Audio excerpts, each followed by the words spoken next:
Hi all! Everything in my video is pulled from the public domain, and I am using them under the Fair Use, Fair Dealings guidelines. Everything I say is my own opinion. You should look into this information for yourselves, but I'm pretty sure I'm right. Good morning, everybody. All right, you know what? It's been 1 year since the Oprah interview, and of course there's been a lot of debunking videos, and then of course more information came out, and so then more videos were done. So I decided to go through the entire interview from beginning to end, every single thing that Harry and Meghan said, and debunk what there was to debunk.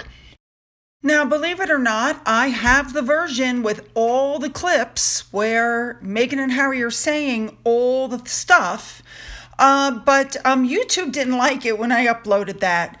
But I have it, so if you guys go through this video and you guys come back and say, listen, we'd really like to see the actual video, I will be happy to upload that and release it as well, okay? So let's just go with what we've got. I am also debunking in the exact order of what was said. So buckle up because this one is good. Here we go. The very first thing that Meghan said was that she knew nothing about Diana's Martin Bashir interview, even though, as you can see, she was dressed similarly with the black and white, and she had the same heavy eye makeup and the same light lip gloss, and it was very obvious that she styled herself after Diana and Wallace Simpson. Lie number one. Second thing Meghan said was that she went into it naively because she didn't know what it was to be a royal, and Harry didn't prep her.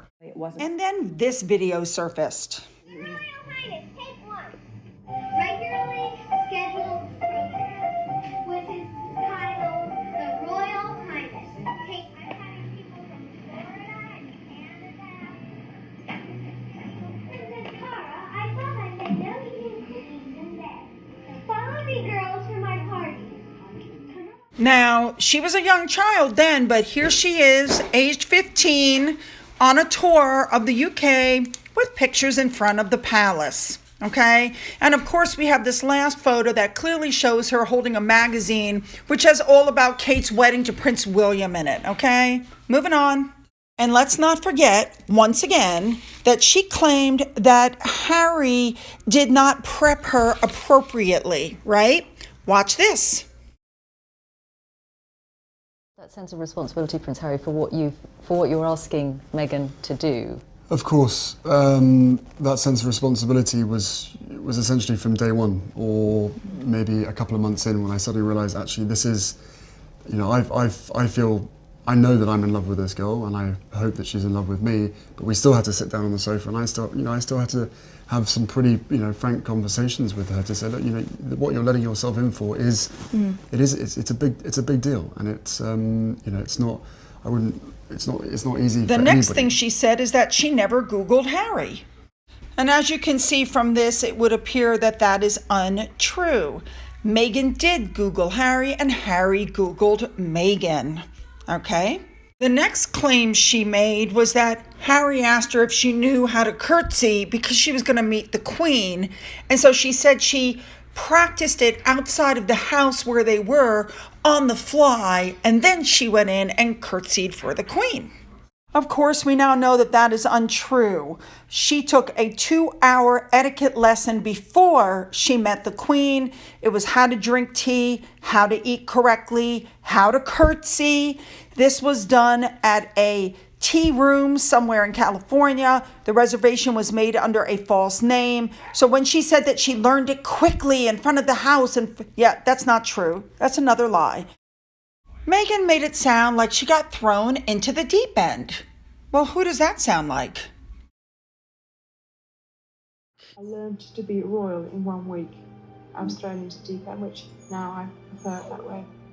Nobody ever helped me. The next thing that happened was Meghan claimed that she and Harry had been married secretly 3 days earlier in their backyard by the Archbishop of Canterbury. Of course, we know there was a big outcry. The Archbishop of Canterbury had to step up and say that that was untrue. And Harry and Meghan finally admitted that they did not have a legal secret backyard wedding. As a matter of fact, the Archbishop of Canterbury actually released their wedding certificate, which showed that their legal wedding took place at the church that we all saw on TV. I'd also like to add that in order for the wedding to be legal, there had to be at least 2 witnesses. They did not have witnesses. It had to be in a certain venue. Yeah, there's no way that was a legal wedding. The next thing that was brought up was that Meghan was being called Hurricane Meghan because she couldn't hang on to her staff. And of course, now we are all aware of the bullying allegations, the investigation that's going on. Yeah, I think when that comes out, that will take care of that. All right, moving on. The next claim that came out was about the tabloid saying that Meghan made Kate cry, and Meghan said that actually the opposite occurred. Now, according to Omid Scobie's book, there was no crying at the dress fitting. That's number 1.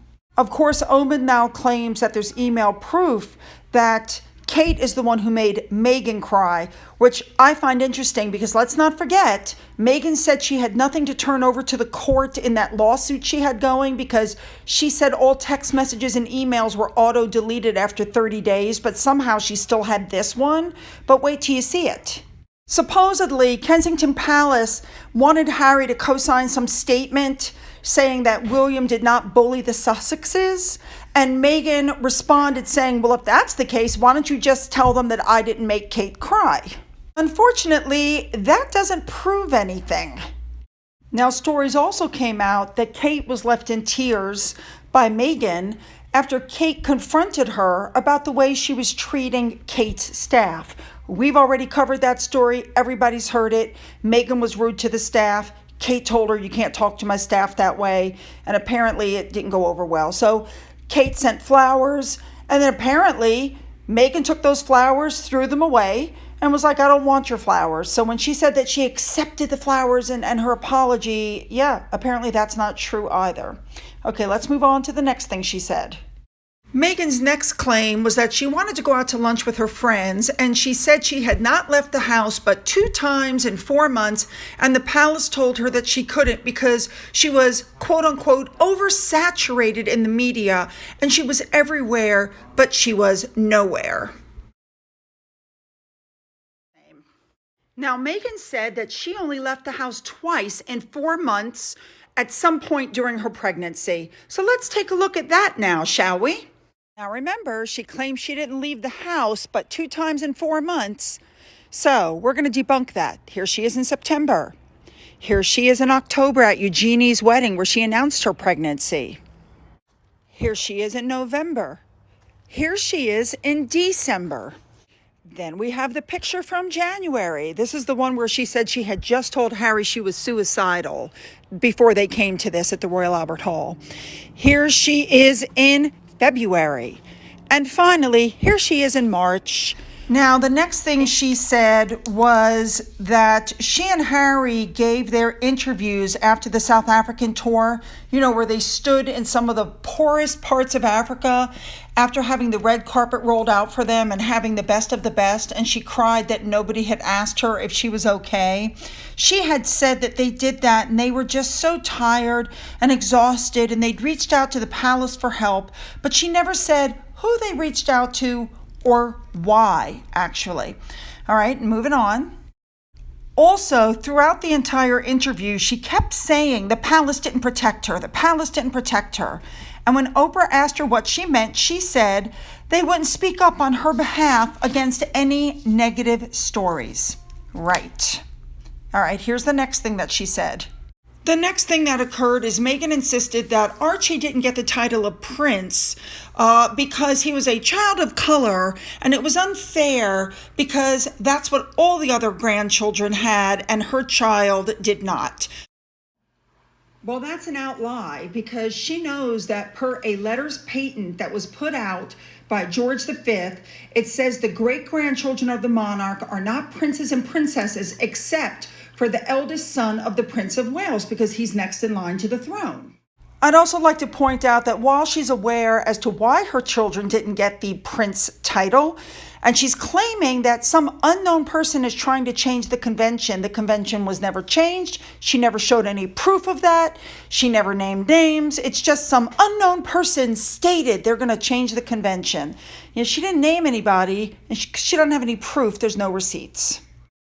I think it's pretty obvious she wanted Archie to have that prince title and nothing else was going to do, and he wasn't entitled to it. All right, moving on. Next thing that happened was Oprah pointed out that Harry and Meghan refused to take the picture outside the hospital, which was a tradition. First, Meghan said, they never asked us to take the picture. That's wrong. But then in the next breath, she said, well, they didn't give him a title. He's not a prince. So it's not a tradition. If your child's not a prince, why don't you just tell them the truth? So in my opinion, what happened was she refused the picture because they wouldn't give Archie the prince title. For her, it's all about the titles. The next thing that she insists is that the royal family is racist, and they were making comments about what color Archie's skin will be and what that looks like. And when Oprah asks her who's having that conversation, she goes, well, I don't want to give their name because I think it's damaging. So she refuses to name anybody, therefore blanketing the entire royal family with this racist claim. She also claims that there were multiple conversations about this. So let's remember that there were multiple conversations that took place about the skin of the baby, how dark the baby was going to be. Except when Harry came out, he said there was one conversation that took place before they were even married. So Meghan lied. And that conversation that supposedly took place over a breakfast table where Camilla even said the children will be gorgeous. Right. Okay, let's move on. And FYI, just to throw it out there, there was also conversations there was suggestion that Harry might have initiated the conversation early in the relationship and said, if he could have kids with her, then they would get rid of the pasty white skin. All right, now we can move on. The next thing she said was that I knew if I didn't say it, I'd do it. And she claims that she was suicidal, but she couldn't bring herself to do it. Not because of the baby, but because Harry has suffered so much loss. And then she talks about how strong she is for admitting that she was suicidal.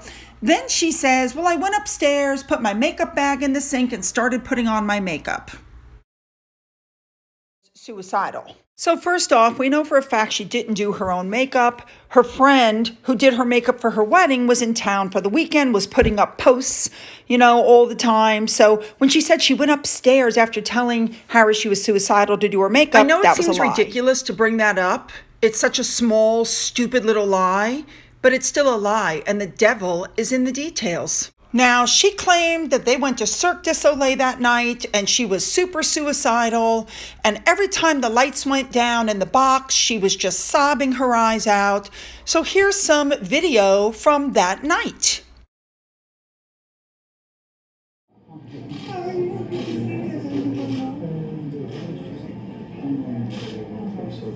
Very nice to meet you. You live in Canada, is that right? Yes. Lovely. Here she is without Harry glued to her side. Now, Harry has reappeared and they're having general discussion. So, take a look at these video clips.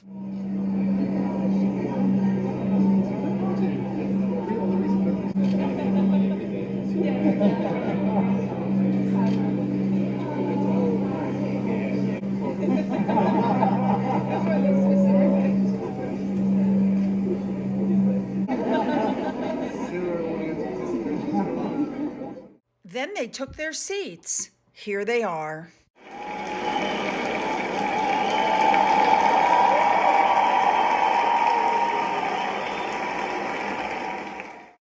Now, this is what Meghan said was happening that night. And every time that those lights went down in that royal box, I was just weeping. The pictures you are now looking at are the pictures of her leaving that night with Harry. And as you can see, her makeup is perfect.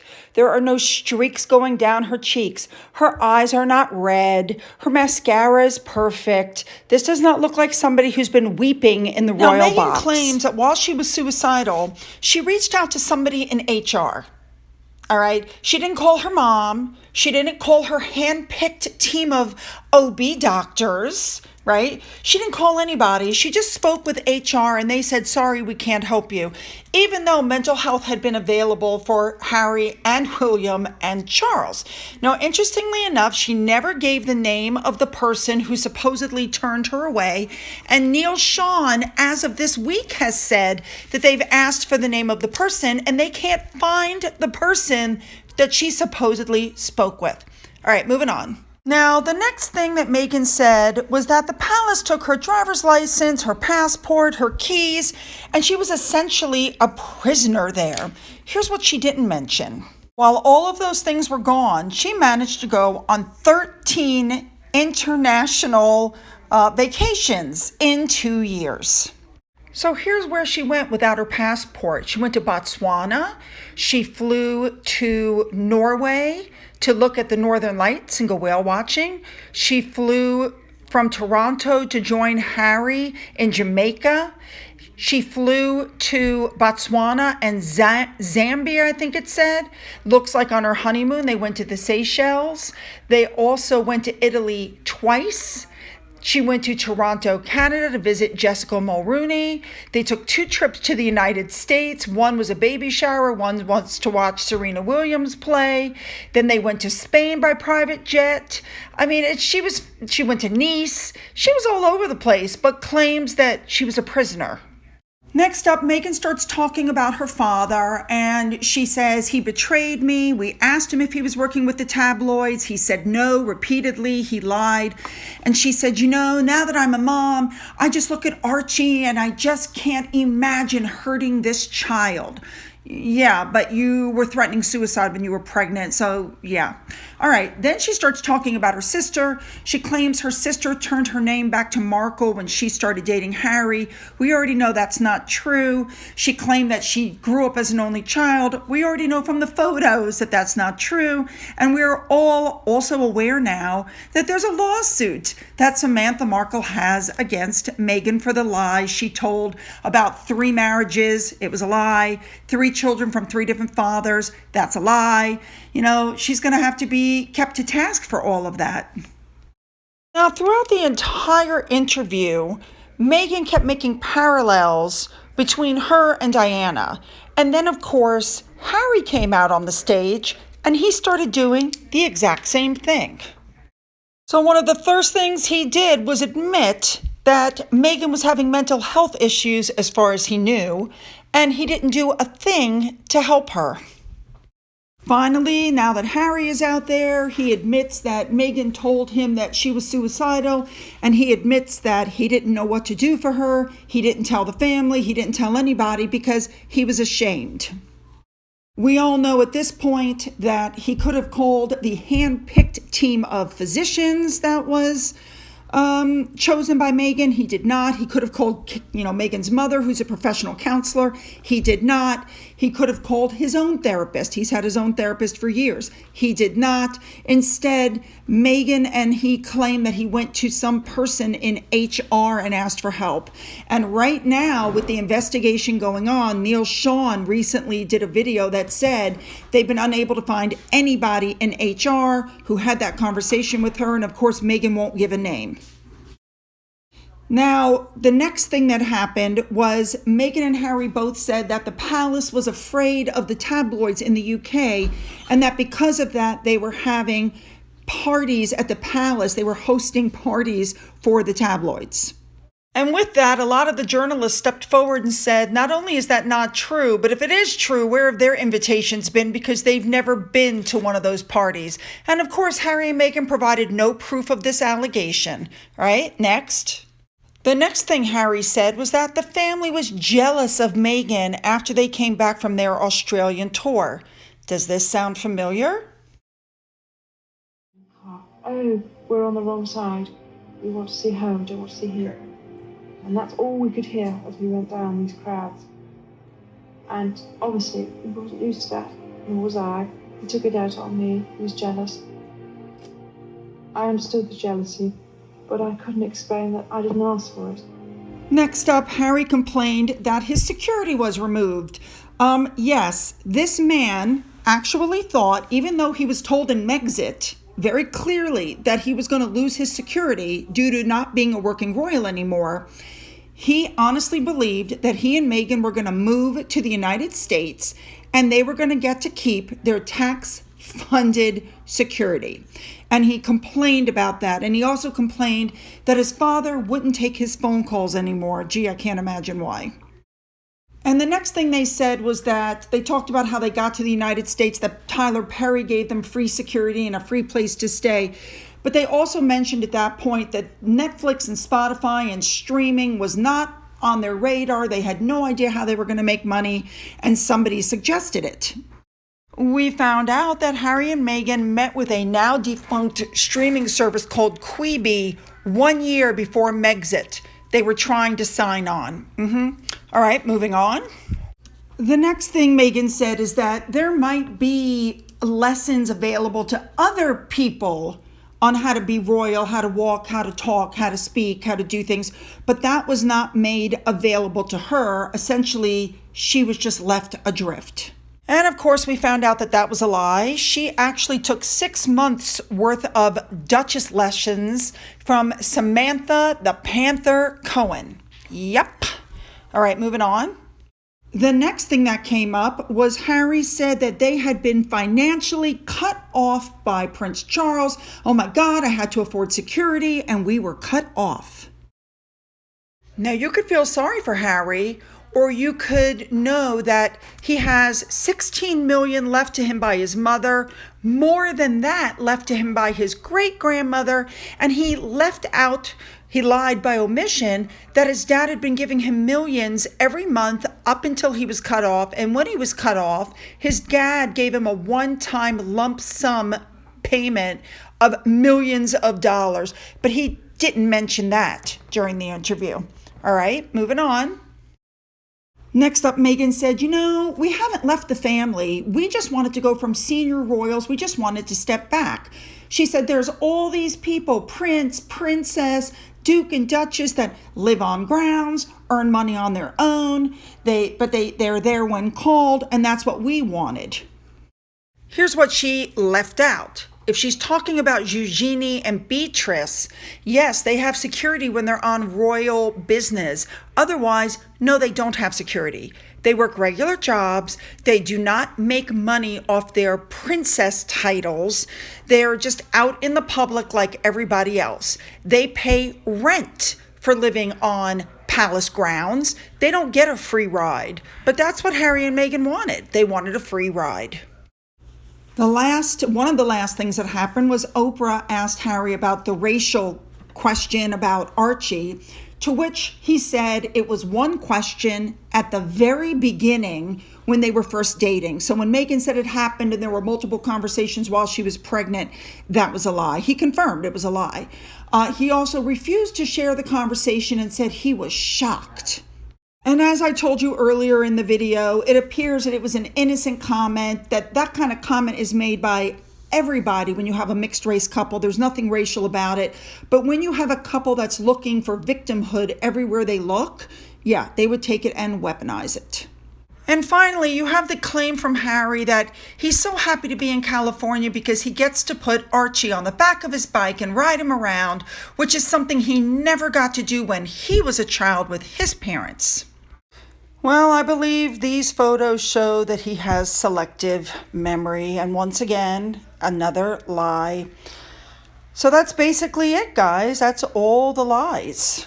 So the last little video clip at the very end, look at Meghan. She's snickering, and look at Harry's face. Keep in mind, while they were doing this, Philip was dying.